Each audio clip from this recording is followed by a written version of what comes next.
A new piece of potentially world-changing 40k lore just dropped, and to be honest, it's kind of just pissed a lot of people off. But personally, I'm actually really excited about it, and in today's video, I'm going to explain why you should be too. There has been a ton of speculation ramping up over the past couple years over the future direction of 40k. As we know, the speed at which 40k lore is evolving has been increasing rapidly, with Primarchs returning and other 30k characters coming back into the fold more often in 40k. This rise in action has unavoidably led to more attention being given to what would be the most groundbreaking and, to be honest, the most lore-shattering event in 40k history, a potential return of the Emperor of Mankind. For 12,000 years, he sat immobile on the Golden Throne, growing stinkier and more hungry for Psyker souls with each passing day. Based on his interaction with Robute Guilliman, which I covered in a recent video you can check out, his psyche seems to have come completely apart, with his psychic presence and influence being needed at every corner of Imperial space. But as his sons slowly continue to return, we can't help but wonder if he could do the same. Enter the new Grey Knights Codex, which has revealed to us all a brand new lore tidbit, the Terminus decree. And needless to say, a lot of people are actually really pissed off about it because on the surface, it doesn't seem to make a lot of sense. Because, as we know, 40k has always made sense, and there has never been a single dumb piece of lore ever. Never, ever, ever, never, ever. And the Emperor, who is the smartest, most magically gifted, and most powerful entity in existence, has never made a stupid decision.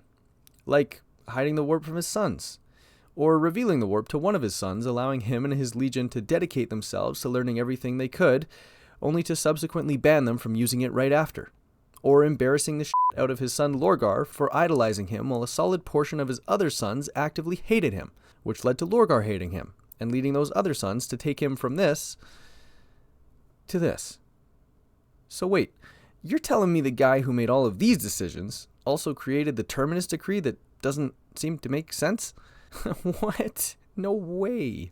So what is the Terminus decree? Well, as revealed in the new Grey Knights Codex, the Terminus decree sets up a big old battle for the ages between the Emperor's personal guard, the Custodes, and the Sisters of Silence, and the only Astartes chapter to contain gene seed from the Emperor himself, the Grey Knights. It is revealed in the Terminus decree that it is the sworn duty of the Grey Knights to either kill or re-entomb the Emperor on the Golden Throne if he were ever to somehow be reborn or otherwise rejoin the Imperium as a living, breathing, human person. And so, a lot of people are rightfully annoyed that the Terminus decree on the surface seems to set up a stalemate.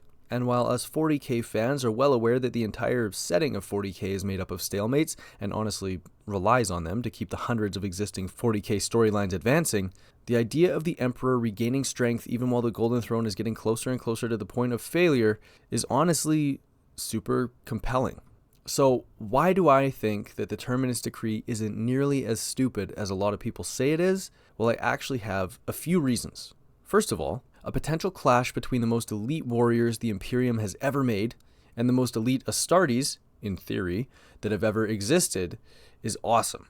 Second, the Terminus decree being enacted would mean that we get to see the Emperor actually come back to life, however that would work. And in that case, there are plenty of different paths he could take while regaining a physical form. And finally, most importantly, the Terminus decree provides me, a 40k YouTuber, with a ton of talking points that I can make a video out of, which is what I'm doing right now. And obviously, we're going to talk more in depth about everything that the Terminus decree has to offer as the video progresses, so get ready.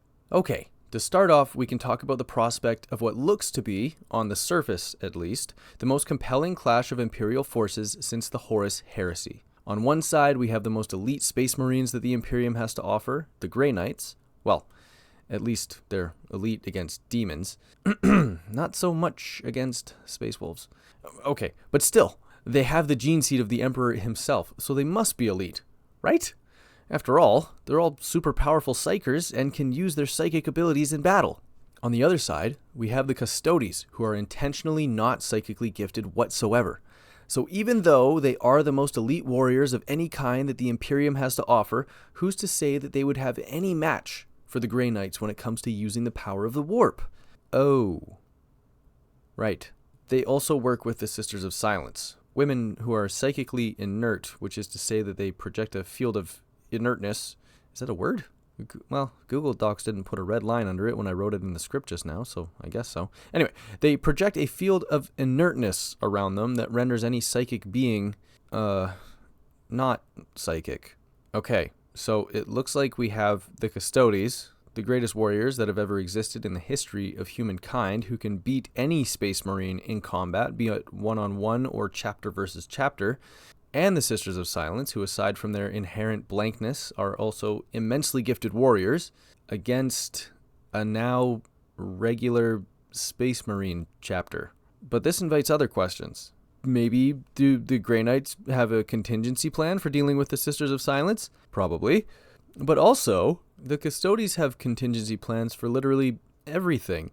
All they've done for 12,000 years is prepare for an invasion of the Imperial Palace, as a matter of fact. So, well, okay. Needless to say, I think that if the Custodes and the Grey Knights clash, we would probably pretty quickly witness the end of the Grey Knights. But it would be pretty sweet. The Terminus decree also provides us with the ability to speculate even further on why the Emperor chose to allow everything during the heresy to play out as it did. He chose to fight Horus one-on-one, and in my opinion, he chose to allow Horus to mortally wound him. He foresaw that he would have to be interred on the Golden Throne and go full psychic mode for a while. I could be totally wrong. I actually am wrong quite often, but I refuse to believe that a guy who could see countless possible futures willingly did everything he could to bring about the current situation humanity finds itself in, which is, let's be honest, a pretty shitty situation, without some grander plan being worked on behind the scenes. And with that said, I can't help but wonder if the Emperor actually requires the Grey Knights in order to fulfill that plan. Keep in mind, these guys are amongst the most powerful psychers in the galaxy. The Emperor requires 1,000 psyker souls every day to power his fractured psyche as it does whatever it's been doing for 12 millennia. So imagine if he could suddenly gorge himself on 1,000 souls of the most elite psychic beings in the galaxy, humans that have his own psychic power embedded in their genes. That could do something, I think, right? I honestly don't really know. I just thought that was an interesting idea. Basically, no matter what, I think the Grey Knights would be completely annihilated. They have to enter the most secure fortress in the galaxy, fight the best warriors in the galaxy, with all of their psychic power robbed from them, and if they somehow make it to the Emperor, he will be alive again. And he's the most powerful anything in the galaxy. Now that brings us to my second point, that we could potentially, somehow, maybe, just maybe, see the Emperor alive once more. I have absolutely no idea how this would work, and it probably wouldn't, but it would be kind of cool. No matter what, if the Terminus decree becomes activated, it means that we, as lore fanatics, will at least get to witness some crazy shit happening. And I don't know about you, but I love witnessing crazy shit. I think it's also important to mention that while the Terminus decree has only recently been revealed, it has existed since the Emperor was interred on the Golden Throne.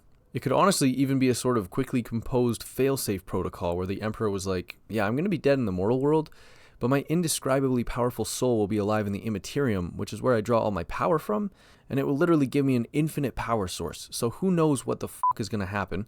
Maybe we could get the Grey Knights to just try to kill me if I try to come back and do a bunch of Dark King stuff.